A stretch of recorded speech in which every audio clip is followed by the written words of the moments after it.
श्री भावार्थ रामायण अयोध्याकांड अध्याय 18। श्रीराम भरताचे समाधान करून परत पाठवितात। श्री गणेशाय नमः। श्री रामचंद्राय नमः।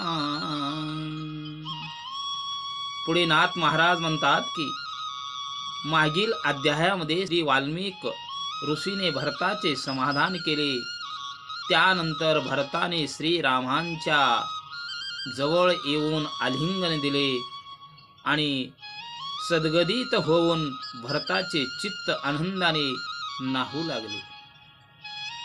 भरताची वाचा विखळ झाली आणि श्रीरामाचे या सृष्टीवरही नावलौकिक होणार आहे असं भरताला वाटू लागलं।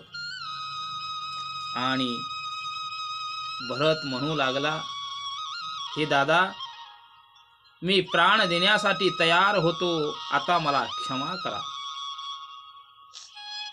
दादा, माझी जननी तुम्ही आहात आणि तुमचे आम्ही लेकरं आहोत। तसे तुमच्या लेकरांना क्षमा करा आणि तुमच्या चरणावरती माझे मस्तक ठेवून मी अयोध्येला जातो। असं बोलत असताना भरताला मूर्छा आली आणि खाली धाडकन कोसळला। त्यावेळी श्रीराम भरताला उचलून आलिंगन देतात, तेव्हा म्हणतात की भरता, आपण चौघे एकच आहे, म्हणून दोष कुणाला द्यायचे नाही। म्हणून विनाकारण तू तुझ्या मनाला अवघड मानून घेऊ नको। पुन्हा श्रीराम भरताला अयोध्येला जाण्यासाठी आज्ञा दिली व भरत लगेच निघाला। आणि निघत असताना भरताला अति दुःख झाले, प्राण पांगुळला अशी अवस्था भरताची झाली। त्यावेळी श्रीरामाने भरताची तन्मयता पाहून भरताला सांगतात की अरे भरता, माझी भक्ती तू करतोस, पण आईला दुष्ट मानू नको आणि आईबद्दल तिरस्कार मनातून काढून टाक असं म्हटल्यावर भरत निभ्रम झाला। त्यावेळेस गुरु वशिष्ठ म्हणू लागले की हे रामा,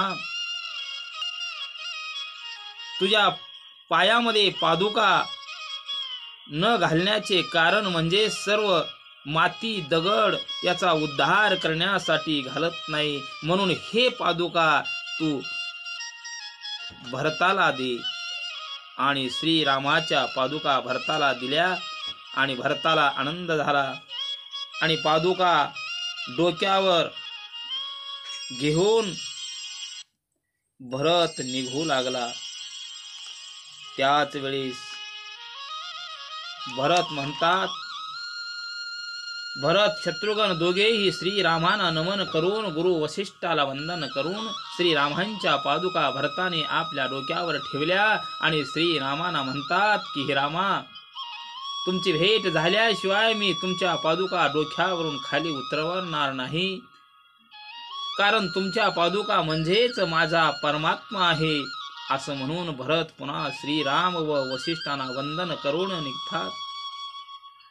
भरताने लोटांगण घालून भरत म्हणू लागला की श्रीरामाच्या आज्ञेने मी जातो, पण ज्या अयोध्येत श्रीरामच नाही तिथे मी जाणार नाही। आणि मी नम्रपणे विनंती करतो की मी नंदीग्रामी राहून अयोध्येचा कारभार करेन आणि जोपर्यंत माझा राम सिंहासनावर बसलेला पाहू शकत नाही तोपर्यंत अयोध्येत जाणार नाही। म्हणून मी राजधानीपासून दूर राहीन व शत्रुघ्न कारभार पाहिल असे म्हणतो।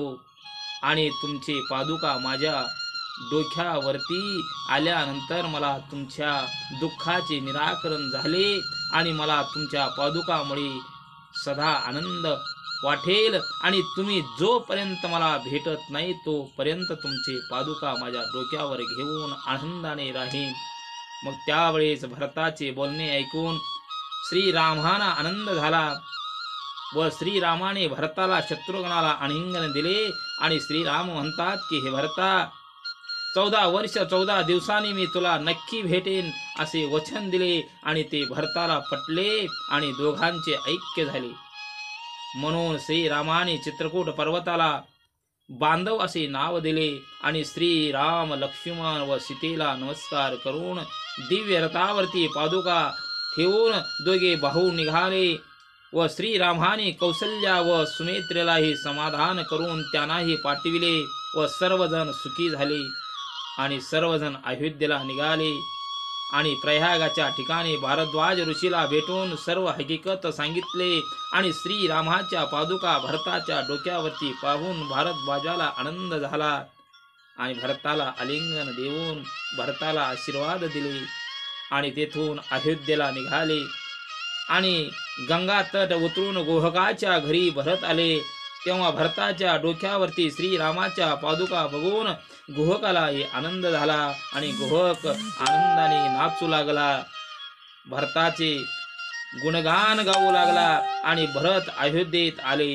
पण त्या ठिकाणी सुख नाही म्हणून सर्वांना अयोध्येत ठेवून भरत नंदीग्रामात परत आले व नंदीग्रामाच्या बाहेर श्रीरामाच्या पादुका स्थापून तिथे भरत अनुष्ठानाला बसले व श्रीराम वनामध्ये जे जे आचरत होते ते भरत आचरण करू लागला आणि जोपर्यंत श्रीरामाचे आगमन होत नाही तोपर्यंत अन्न त्याग करून पाणी व फळाचे सेवन करून श्रीरामांचे चिंतन हेच भरत श्रीरामाच्या पादुकावर छत्र धरून निरंतर सेवा त्या पादुकाची करू लागला आणि श्रीरामाचे नामचिंतन करू लागला आणि इकडे भरताच्या आज्ञेने शत्रुघ्न अयोध्येचा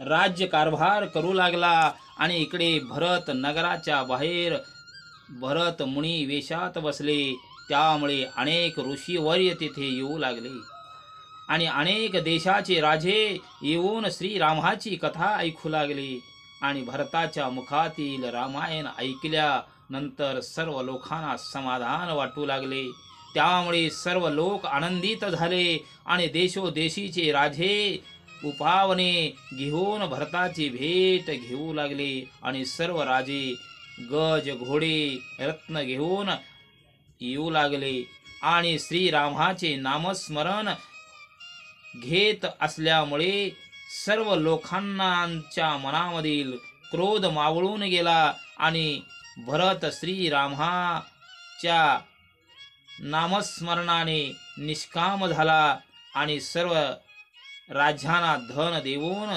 त्यांची बोळवण भरत करू लागला आणि नंदीग्रामी राहून महान अशी कीर्ती करील असे नाथ महाराज म्हणतात आणि भरताने निज राज्याशी लोभ न धरता नंदीग्रामी राहून अयोध्या कांड संपविले व सावत्र आईचे वचनाचे पालन करून अयोध्या कांड संपविले वडिलाने रामाचे नाव घेत प्राण सोडले पण राम पुन्हा अयोध्येला आले नाही आणि श्रीरामाने मौन धरून आपल्या आईला समाधान केले व इथे अयोध्या कांड संपविले आणि सीता आपल्या पायाने वनात चालली वनात जात असताना कैकेयीला मारण्यासाठी लक्ष्मणाला राग आला पण त्याचाही राग शम होऊन अयोध्या कांड संपविले आणि भरत अगदी प्रेमाने अयोध्येला नेण्यासाठी आला त्या वेळेस भरताचे समाधान करून भरत पुन्हा नंदीग्रामी आले असेच या ठिकाणी अयोध्या कांड संपविले आणि आपण वनामध्ये श्रीराम वस्ती करून तिथे सुखाने नांदू लागले अशा प्रकारे नाथ महाराज एका जनार्दन माऊलीशी शरण जाऊन अयोध्या कांडाची समाप्ती करतात। जय श्रीराम, जय श्रीराम, जय श्रीराम।